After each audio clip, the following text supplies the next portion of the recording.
अच्छा, अब ये बताइए कि अब आप जीडीए की पॉलिटिक्स के ऊपर आ जाते हैं और जाहिर है कि जीडीए की पॉलिटिक्स है वो लीड बाय पगारा।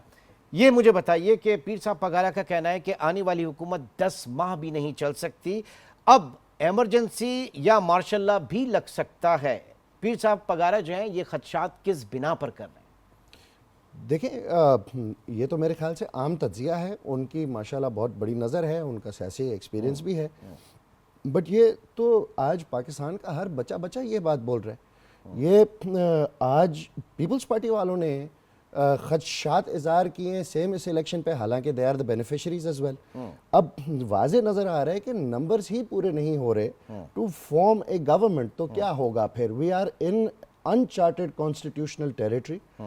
और अब उसमें कोई ना वो कोई जाहिर है कि कोई भी जो है इस वक्त हुकूमत का जो भारी पत्थर है वो चुभने के लिए तैयार नहीं है, क्योंकि सिंगल मेजॉरिटी किसी के पास भी नहीं है। और जिस तरीके से पाकिस्तान पीपल्स पार्टी आईनी ओहदों की बात कर रही है, तो ये रिस्क लेने के लिए नून लीग भी इस वक्त तैयार नहीं है। देखें, मखलूत हुकूमतें पहले भी बनी हैं पाकिस्तान में और आगे भी बनती रहेंगी, that is a part of democracy.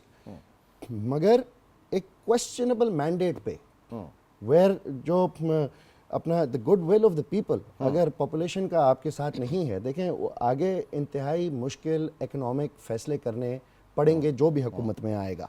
IMF की भी शराइत हैं, थर्ड रिव्यू की तरफ हमने जाना है, $27 बिलियन हमने वापस करने हैं इस साल में।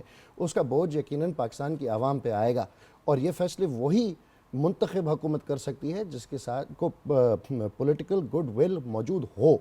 ये जो वैसे ही इतने शक व शुबात के अंडर इस इलेक्शन के जरिए जो आए और हैं, मखलूत हुकूमत का हमने देख ली ना, 16 महीने की जो कारकर्दगी थी उसमें बाद में देख लिया कि जनाब इलेक्शन के अंदर जिस तरीके से एक दूसरे को टारगेट किया गया महंगाई के ऊपर, तो वो ये रिपीट करने के लिए कोई भी तैयार नहीं है। जी ठीक, आगे बढ़ते हैं जनाब। इलेक्शन में धांधली की शिकायत, जाहिर है कि इस वक्त जीडीए आपने कहा कि लाखों अफराद मौजूद थे, तो आप नहीं समझते कि जनाब अगर ऐसी कोई शिकायत है तो इलेक्शन कमीशन या अदलिया जो है वो उसका एक राइट फोरम है, बजाय इसके कि सड़कों के ऊपर एहतजाज किया जाए और एजिटेशन जो है वो पैदा की जाए, तो क्या अदलिया पे एतबार नहीं है, इलेक्शन कमीशन पे एतबार नहीं है, क्या है?